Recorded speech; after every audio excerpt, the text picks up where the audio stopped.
There aren't many locations for dog owners in cities to take their pets for toilet breaks and exercise. A primary alternative? Doggy daycares and kennels. There are advantages to dog parks. They are places where your dog may relieve itself, run about, and meet other dogs. Dog parks, on the other hand, are not without danger. Using dog parks exposes dogs to the risk of contracting diseases like giardia and getting into fights with other dogs they don't get along with. When it comes to the safety of its dog parks, a OneVet study ranked 20 cities, first published in April 2021, from around the United States. There are a lot of dog-friendly pathways in St. Louis, making it the most dog-friendly city in America. In the end, you and your dog need to feel safe and secure in the park where you're going for a walk. This article from the Spruce Pets features a discussion with veterinarian Jamie Freyer, DMV, about how to stay safe and healthy in dog parks. My primary takeaways are as follows. Look out for common dog park illnesses. Dr. Freyer. The most common problems we find in dog parks are dog fights, accidents like getting hit by a car or eating something they shouldn't, and third, they can get sick from other dogs' diseases. It is possible for them to contract giardia, a disease that is extremely difficult to eradicate from the environment, so it will continue to be a problem for some time. Additionally, diseases like parvo, which can be spread through exposure to unvaccinated dogs, are more likely to be contracted in a dog park. There are ways to keep your dog from getting sick. Dogs should be kept away from other dogs' waste at all times. Also, remember to clean up your own messes. Your dog should be vaccinated to the fullest extent possible. Also, and I'll keep harping on this, make sure you stay with your dog and keep an eye on him. Their actions are plain to see. There is no doubt in your mind what they are eating. If you keep an eye on them, you can prevent them from eating stuff they shouldn't. Don't take your eyes off your dog. Again, spend time with your dog and keep an eye on him. Dog parks are full of individuals who let their dogs loose and then check their phones or do other things while their pets are running around. Keeping an eye on your dog and the other canines they're in contact with is really important. You can tell whether or not the dogs are having a good time by observing their body language. With your dog by your side, you can help them out of a dangerous situation more quickly than if you're only 20 feet away. Watch your dog's body language. It's easy to tell whether a dog is stressed if their ears are back, if they're yawning, or licking their lips, or if they're turning away from the dispute.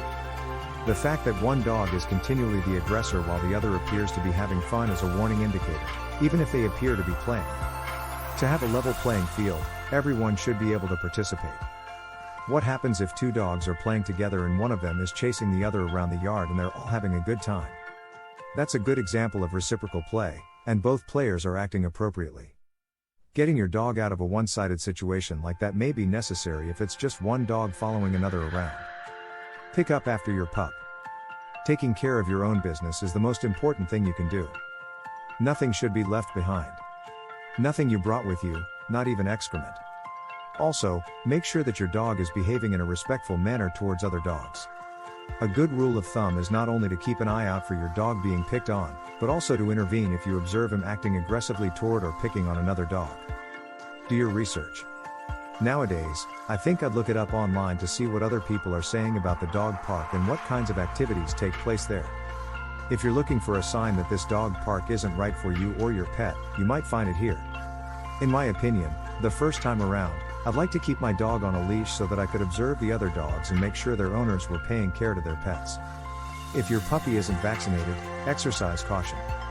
It's nasty, if there's dog waste all over the place, if the fencing is poor, and if there are too many dogs crammed into a tiny space. As a dog owner, you want to make sure that your pets have plenty of area to feel safe and secure. For large/active dogs, many parks include separate play areas for little dogs, which can guarantee that your dog has playmates that are compatible. It's a lot to take in. You can take your dog everywhere, but don't allow them contact the ground. This is my recommendation, and I know it's difficult. The dogs can be picked up and taken on adventures, but you must be careful not to let them sniff other dogs' excrement, which could make them sick. If your dog is sick, don't go to the park. As long as your dogs are properly vaccinated and play well with others, you can bring them to your friends' houses if you have friends who have such dogs.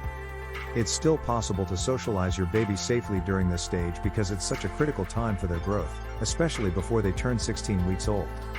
Although their immunity hasn't completely developed, it's crucial that they continue to be socialized.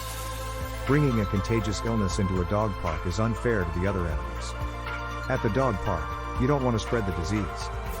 Worth repeating, watch your dog, watch your dog, watch your dog. Watch your dog, watch the other dogs, and make sure other people are watching their dogs, too. I really want to emphasize. The best way to prevent most of the negative things from happening is to just keep an eye on what's going on around you.